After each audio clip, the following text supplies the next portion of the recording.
यहाँ पर हमें साफ साफ नजर आ रहा होता है कि डेविड जो सिर्फ 2 साल का बच्चा है और उसकी जान धीरे धीरे निकल रही होती है और इसकी माँ बहुत परेशान हो रही होती है और ये सोचती है कि मैं अपने बच्चे की जान कैसे बचाऊं।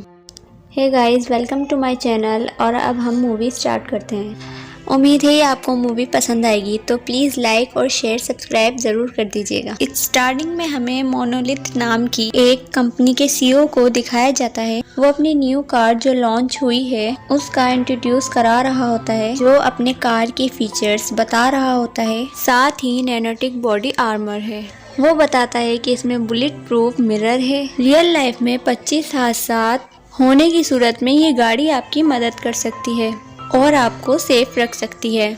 अब वो शॉकिंग बात ये बताता है कि इस कार में वॉल्ट मोड है। अगर आप ये मोड ऑन कर लेते हैं तो कोई भी किसी भी सूरत में बाहर से कार ओपन नहीं कर पाएगा। आखिरी में सीईओ बड़े फख्र से बताता है इसमें लिल्थ नाम की आर्टिफिशियल इंटेलिजेंस है और साथ में ये दावा करते हैं कि इस सुपर कार जैसी आपको कहीं और कार नहीं मिलेगी। अब हमें यही कार हाईवे पे दिखाई जाती है। अब हमें मूवी की हीरोइन दिखाई जाती है जिसका नाम सेंट्रा होता है और ये कार ड्राइव कर रही होती है। वो अपने 2 साल के डेविड के साथ अपनी माँ से मिलने जा रही होती है। अब हमें कार की मेन स्क्रीन दिखाई जाती है जो कि बहुत ही फैंटास्टिक होती है। अब हम आपको सेंट्रा के बारे में बताते हैं, जो बहुत ही एक पॉप सिंगर थी, लेकिन शादी के बाद उसने सिंगिंग छोड़ दी और अपने हस्बैंड और बेबी के साथ हैप्पी लाइफ गुजार रही है। और पीछे से डेविड उसे मम्मा मम्मा कहकर तुतला रहा होता है। सेंट्रा उसकी बात समझकर कहती है, अच्छा बेबी, मम्मा अभी आपके फेवरेट कार्टून लगाती है। फिर वो उसका फेवरेट कार्टून कार की स्क्रीन पे लगाकर उसे एंटरटेन करती है। फिर अचानक से एक आवाज आती है, हेलो मैम, मैं हूँ लिल्थ, क्या मैं आपका नाम जान सकती हूँ? फिर वो डेविड से कहती है कि देखो डेविड, हमारी कार बोलती भी है।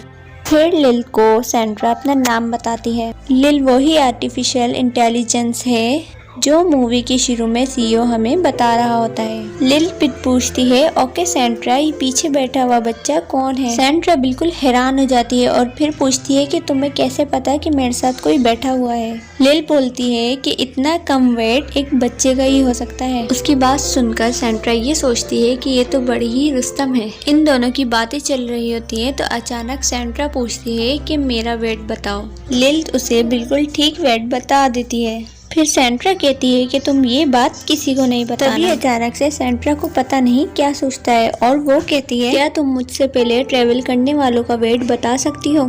ये उसके हस्बैंड काल की कार है। तभी डिस्प्ले में लिल उन सबके वेट दिखा देती है जो इस गाड़ी में बैठे थे। डिस्प्ले में वेट देखकर वो जान जाती है ये उसके हस्बैंड कॉल का वेट और ये उसके फ्रेंड का वेट होगा, लेकिन ये 50 kg का वेट किसका है? सेंट्रा ये देखकर थोड़ी घबराने लगती है और इतनी ही देर में कॉल की कॉल आ जाती है। कॉल की कॉल उठाने में वो थोड़ा हिचकिचाती है। इतनी ही देर में फिर वो कॉल उठा लेती है। फिर वो डेविड से कहती है कि देखा बेटा, कौन बात कर रहा है? फिर इतने में डेविड पीछे से कहता है, डैडी डैडी। फिर कॉल उससे पूछता है कि हे, कहाँ जा रहे हो? डेविड के बोलने से पहले ही सेंट्रा दूसरे सवाल कर लेती है कि आप कहाँ पर हैं? कॉल के रूम के पास से ही एक फ्लाइट के उड़ने की आवाज आती है। फिर सेंट्रा बोलती है कि अच्छा, आप एयरपोर्ट के सामने वाले होटल में रुके हुए हैं क्या? कॉल कहता है, हाँ, हम यहाँ एक मीटिंग के लिए आए हुए हैं। अब कॉल उससे पूछता है कि तुम्हें कैसी लगी ये कार? मुझे ये खरीदे हुए कुछ ही दिन हुए हैं और तुम्हारा तो पहला ड्राइव है, कैसा लग रहा है तुम्हें? तो सेंट्रा उसे कहती है कि बहुत ही जबरदस्त कार है। कॉल उसे बताता है कि इसमें बहुत सारे फीचर्स हैं। कॉल उसे बताता है तुम इस कार के साथ अपना स्मार्टफोन भी कनेक्ट कर सकती हो, फिर तुम हर चीज अपने फोन से ही ऑपरेट कर सकती हो। कॉल कहता है कि अब मेरी मीटिंग है, अब मैं चलता हूँ। फिर कॉल फोन रख देता है। अब हमें कट करके दिखाया जाता है कि सेंट्रा हाईवे के एक सुपरमार्केट में डायपर चेंज कर रही होती है। तभी वहाँ 3 लड़कियां आ जाती हैं जो कि टीन एजर्स होती हैं, जो कि आपस में एक दूसरे से मजाक कर रही होती हैं। सेंट्रा उनको देख के हंसने लगती है।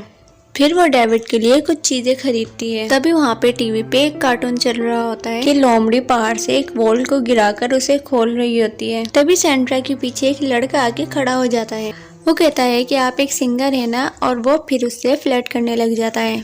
फिर वो सेंट्रा को कहता है, क्या हम सब दोस्त पिकनिक मनाने आए हैं, आप भी हमें ज्वाइन करें। अब सेंट्रा उससे इरिटेट होने लगती है और उसे मना कर देती है। अब सेंट्रा इधर उधर डेविड को देखने लगती है, लेकिन डेविड नहीं होता। अब वो इधर उधर डेविड का नाम पुकार रही होती है और उसे ढूंढने लगती है। सैंड्रा बिल्कुल घबरा जाती है, उसे समझ नहीं आ रहा होता कि वो क्या करे। फिर वो बाहर आकर देखती है कि वो 3 लड़कियां और फ्लर्ट करने वाला लड़का डेविड को गाड़ी में बिठाकर खेल रहे होते हैं। ये देखकर सैंड्रा उससे लड़ने लगती है और वो लड़कियां भी उनसे बदतमीजी करती हैं। और फिर सैंड्रा अपने बच्चे को उठाकर कार में आकर बैठ जाती है। फिर वो लड़कियां और उसके बॉयफ्रेंड पीछे आते हैं और गाड़ी का दरवाजा खोलने की कोशिश करते हैं। अब सैंड्रा इस गाड़ी का वॉल्ट मोड ऑन कर देती है, जिससे वो गाड़ी लॉक हो जाती है और वो कुछ नहीं कर सकते। अब सैंड्रा दोबारा हाईवे के लिए निकल पड़ती है और वो टेंशन में दिख रही होती है। वो डीप ब्रीथ लेकर अपने आप को कूल डाउन करने की कोशिश करती है और वो फिर डेविड से बातें करने लगती है और उसका टेंशन कम हो जाता है। अभी वो नॉर्मल हुई होती है और उसकी फ्रेंड जैसा की कॉल आ जाती है और वो दोनों फ्रेंड्स देर तक बातें कर रही होती हैं। जैसा के बारे में बताएं तो वो एक बहुत ओवर लड़की है। बातें करते हुए वो सैंड्रा को बताती है कि मैं एक होटल रूम में ठहरी हुई हूँ। यूं ही बातें करते करते सैंड्रा अपनी मंजिल पर पहुंच गई होती है। तभी सैंड्रा अचानक से पूछती है कि जैसा तुम्हारा वेट क्या है। आप लोग तो समझ ही गए होंगे कि सैंड्रा ये सवाल क्यों कर रही है। जैसा बोलती है कि क्या हुआ अचानक आज तुम ये क्यों पूछ रही हो। फिर सैंड्रा बोलती है कि अच्छा चलो ये बताओ कि तुम कहाँ हो और रूम में तुम्हारे साथ कौन है। जैसा कहती है कि तुम पागल हो गई हो, आज इतने सवाल क्यों कर रही हो। तभी वहाँ पर सैंड्रा को एक फ्लाइट की आवाज आती है और फिर उसका शक यकीन में बदल जाता है कि जैसा वहाँ पर काल के साथ है। फिर सैंड्रा उसे कहती है कि तुम मेरे हस्बैंड के साथ हो ना। फिर जैसा नर्वस हो जाती है और कॉल कट कर देती है। अब गुस्से में सैंड्रा का खून खोल रहा होता है और वो डेविड को भी डांट देती है। अब वो बोलती है कि मैं इन दोनों को रंगे हाथों पकड़कर ही रहूंगी। ऐसा कहकर सैंड्रा कार में नई लोकेशन सेट करती है। अब सैंड्रा काल को भी फोन करती है लेकिन वो फोन नहीं उठाता, जिससे उसका गुस्सा और बढ़ जाता है। फिर लिल्थ उसे बताती है कि रास्ते में ट्रैफिक बहुत जाम है, हम 1-2 दिन से पहले नहीं पहुंच सकते। फिर सैंड्रा उसे कहती है कि मुझे कोई शॉर्टकट वाला रास्ता दिखाओ। लिल्थ उसे कैलकुलेट करके एक शॉर्टकट रास्ता बताती है। लिल्थ की बात मानते हुए सैंड्रा वो शॉर्टकट ले लेती है और यही शॉर्टकट सैंड्रा के लिए बहुत डेंजरस साबित होता है। ये एक सुनसान और रेगिस्तान जैसा रास्ता होता है। ये पूरी जगह एकदम बंजर होती है। इसी के बीच सैंड्रा अपनी कार चला रही होती है और रात भी हो रही होती है और रास्ते भर लिल्थ उससे बात कर रही होती है। फिर लिल्थ उससे कहती है कि सैंड्रा तुम्हें पता है ना ये कार ऑटो पायलट है, तुम अगर थक गई हो तो तुम आराम कर लो, मैं कार ड्राइव कर लूँगी। लेकिन सैंड्रा कहती है नहीं नहीं मैं मैनेज कर लूँगी और वो अंदर से बहुत डिप्रेस होती है और इस रास्ते की वजह से और डर जाती है। फिर बहुत देर ड्राइव करने के बाद उसे एक रोशनी नजर आती है। फिर वो कहती है शुक्र है ये एक इंसानों के रहने की जगह लग रही है। फिर वो सोचती है कि यहाँ कोई मिल जाए। ऐसा सोचते वो पास पहुँचती है जहाँ उसे पता चलता है ये एक पावर प्लांट है। यहाँ ट्रांसफार्मर और बिजली के तार हैं, इंसानों का नामो निशान नहीं है यहाँ। ये देखकर वो और स्ट्रेस हो जाती है और कार ड्राइव करने लग जाती है। वो बहुत डरी हुई होती है। कुछ देर बाद वो अपनी सिगरेट चलाती है और स्मोकिंग करने लगती है। फिर कुछ ही देर बाद वार्निंग अलार्म बजता है। वो कार का स्मोक डिटेक्शन अलार्म होता है। फिर कार की सभी विंडोज खुद ब खुद ही खुलने लगती हैं और जोर से अलार्म बजता है। लिल्थ इसे वार्निंग देती है कि जल्दी से गाड़ी को साइड पर रोकें और बाहर निकल जाएं। सैंड्रा थोड़ा इरिटेट हो जाती है और वो बोलती है कि यहाँ आग नहीं लगी, मैं ही स्मोक कर रही हूँ, प्लीज अपना अलार्म बंद करो। एक और अलार्म की ऊंची आवाज और सैंड्रा के इंस्ट्रक्शन लिल्थ को यानी कि कार की आर्टिफिशियल इंटेलिजेंस को कंफ्यूज कर देते हैं। वो कहती है कि मुझे इंस्ट्रक्शन समझ नहीं आ रही, आप क्लियर इंस्ट्रक्शन दीजिए। सैंड्रा चिल्लाने लगती है और कहती है अलार्म को स्टॉप करो, सब कुछ स्टॉप करो प्लीज। सैंड्रा को ऐसे चिल्लाता देखकर डेविड डर जाता है। तभी लिल्थ पूछती है कि आपको मैनुअल मोड में जाना है। आर यू श्योर आपको मैनुअल मोड में जाना है? तभी सैंड्रा गुस्से में कहती है कि हाँ मुझे मैनुअल मोड में ही जाना है। फिर वो प्रेस कर देती है। तभी कार के आर्टिफिशियल इंटेलिजेंस ऑप्शन बंद हो जाते हैं और अब कार मैनुअल में चली गई। अब सैंड्रा टेंशन में कार चला रही होती है कि अचानक से गाड़ी के आगे एक हिरन आ जाती है और टायर में आके फंस जाती है। अब डेविड भी रोना शुरू कर देता है। वीजिंग की वजह से डेविड की और हालत खराब होने लगती है और फिर सैंड्रा इनहेलर निकालकर उसे 2 पफ देती है। और फिर सैंड्रा कहती है कि प्लीज डोंट क्राई बेबी, मम्मा है ना आपके पास। और उसका माइंड रिलैक्स करने के लिए उसे अपना मोबाइल देती है। वो कहती है कि ये लो बेटा, तुम इसमें अपने फेवरेट कार्टून देखो, मम्मा अभी बाहर जाके देखती हैं कि क्या हुआ है, फिर हम यहाँ से निकल जाएंगे।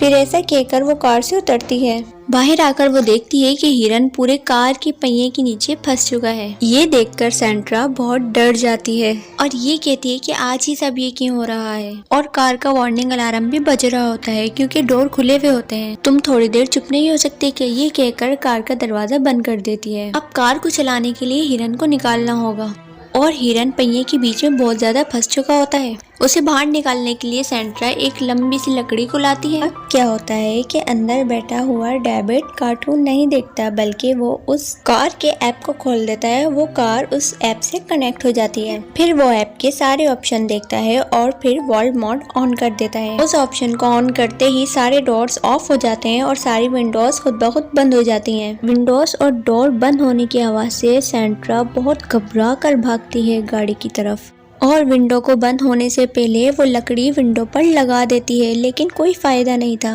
क्योंकि टाइम बहुत कम था। 2-3 सेकंड में सब खत्म हो जाता है। विंडो ग्लासेस उस लकड़ी को तोड़ते हुए बंद हो जाते हैं। अब कार पूरी तरह से लॉक हो जाती है।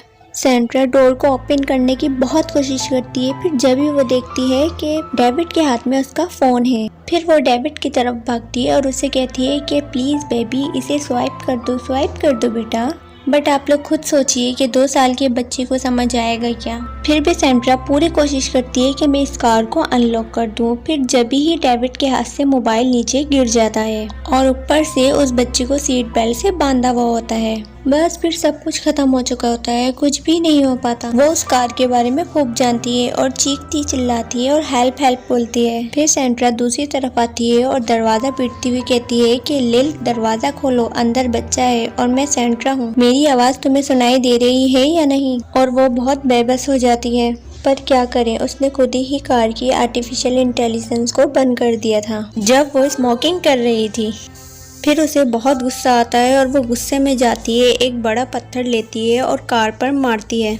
लेकिन इसका भी कोई फ़ायदा नहीं होता क्योंकि गाड़ी के शीशे बुलेट प्रूफ होते हैं। अब गाड़ी का अलार्म तेज बजने लगता है, जिसकी वजह से डेविड ज़ोर ज़ोर से रोने लगता है।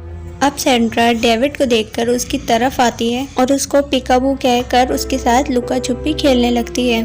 उसको देखकर डेविड भी हंसने लगता है। उसको देखकर हंसने लगती है और जब नीचे छुपती है तो घबराकर रो रही होती है। ये देखकर डेविड हंसता है। फिर वो कहती है कि देखो बेटा, मम्मा थोड़ी देर में अभी आती हैं। फिर वो चलते चलते उसी पावर प्लांट की तरफ जाती है जो उसने गाड़ी में देखा था। लेकिन उस पावर प्लांट में इंसान तो क्या, कोई मक्खी और मच्छर भी नहीं होता जो उसकी हेल्प करे। वो पावर प्लांट के रूम के अंदर जाती है और अंदर जाके वो बहुत खुश आती है क्योंकि उसे एक फोन नजर आता है। लेकिन जब वो उस फोन को उठाकर चेक करती है तो वो बहुत उदास हो जाती है क्योंकि वो फोन बंद होता है। अब सैंड्रा गुस्से में ही उस फोन को मारने लगती है। फिर वो कमरे में काम की चीजें ढूंढने लगती है। फिर वो वहाँ से टॉर्च और कुछ काम की चीजें उठाकर बाहर आ जाती है। बाहर आते ही उसे एक भयानक जानवर की आवाज आती है। जब भी वो टॉर्च जलाकर देखने लगती है और वहाँ से भागने लगती है। फिर वो किसी चीज को देखती है और डर कर भागने लगती है और भागते भागते अपनी कार के पास आ जाती है और डर कर कार के ऊपर चढ़ कर बैठ जाती है। डेविड उसे देखकर मम्मी मम्मी कहकर हंसने लगता है। वो डर कर इधर उधर टॉर्च मार रही होती है, देखती है कोई है तो नहीं। जब वो देखती है कि वहाँ पे कोई बड़ा जानवर नहीं बल्कि एक जंगली कुत्ता है, एक पागल जंगली कुत्ता जो कि सैंड्रा को अपने शिकार बनाना चाहता है और वो सैंड्रा के कार के ऊपर चढ़ रहा होता है। डेविड ये देखकर डरने लगता है। फिर वो जल्दी से अपना स्पैनर निकालती है और कार पर जोर जोर से मारने लगती है और वो कार का अलार्म बजने लग जाता है और वो जंगली कुत्ता वहाँ से भाग जाता है।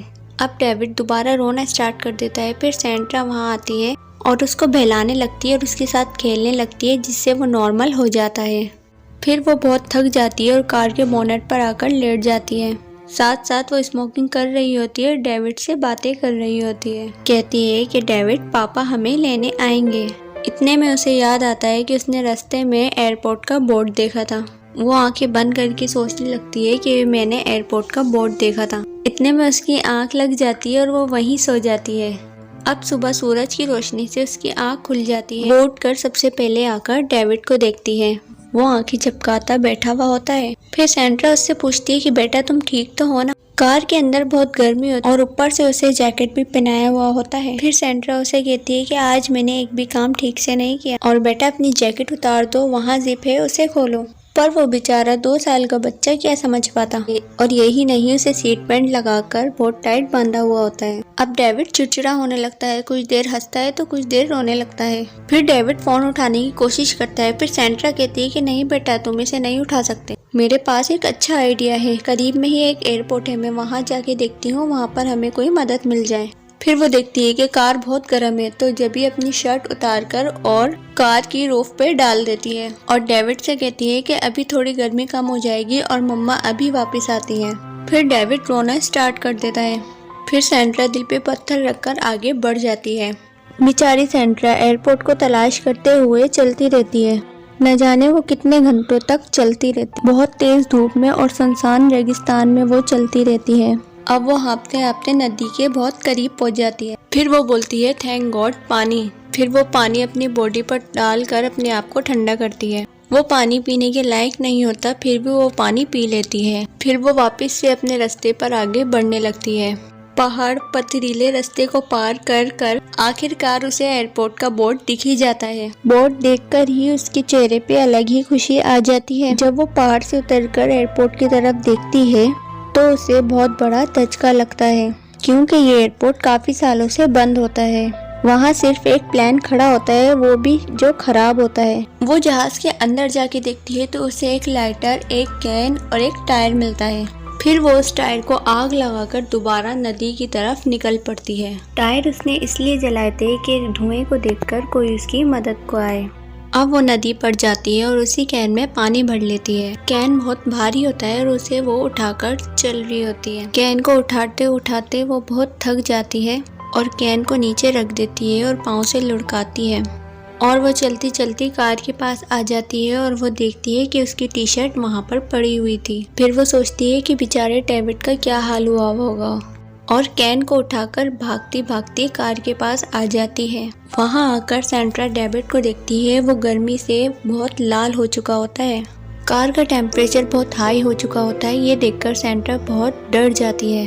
बच्चे को बचाने के चक्कर में वो कैन का पानी कार के ऊपर डाल देती है कि कार का टेम्परेचर कम हो जाए। इतनी ज्यादा गर्मी होने की वजह से डेविड बेहोश हो जाता है। इतनी ही देर में सेंड्रा को एक ख्याल आता है, जब मैं स्मोक करने लगी थी तो कार की विंडोज खुलने लग गई थी और किसी तरह कार के अंदर धुआं पहुंचाया जाए तो कार की विंडोज खुल जाएंगी। वो ऐसा सोचकर पास की लकड़ियां, पेड़ पौधे सब जलाने लगती है। जैसा वो चाह रही थी वैसा ही हो रहा था। धुआं कार के अंदर जा रहा था, लेकिन वो भूल गई थी कि गाड़ी तो मैनुअल मोड पर है और वो भी पूरी तरह लॉक्ड है। धुएं की वजह से कार का और टेम्परेचर हाई होने लगता है। फिर ये कहती है कि अरे ये क्या कर दिया मैंने, मैं पागल हो गई हूँ क्या, ये बोलकर अपना माथा पीटने लगती है और वो फटाफट उस आग को बुझा देती है।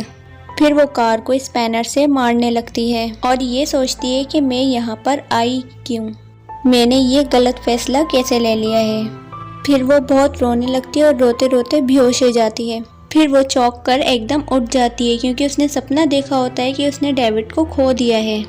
फिर वो जैसे ही उठती है तो डेविड की तरफ भागती है और उसे देखती है। अब साफ साफ नजर आ रहा होता है कि डेविड की जान धीरे धीरे निकल रही होती है। अब उसके हाथ की उंगली थोड़ी हिलती है तो उसको चैन आ जाता है कि मेरा बेटा अभी भी जिंदा है। अब इसे किसी भी तरह कार से बाहर निकालना ही होगा।